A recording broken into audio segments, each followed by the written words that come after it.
Надземный пешеходный переход через Димитровградское шоссе возле остановки улицы Заречная начали капитально ремонтировать.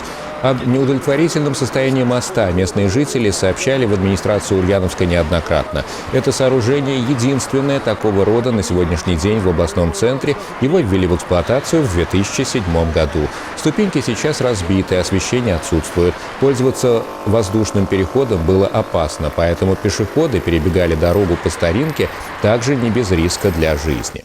Мы жителям будем контролировать качество ремонтных работ, ну и в ближайшее время, в течение месяца, капитальный ремонт будет сделан, и у нас хоть безопасность моста будет в нормативном состоянии.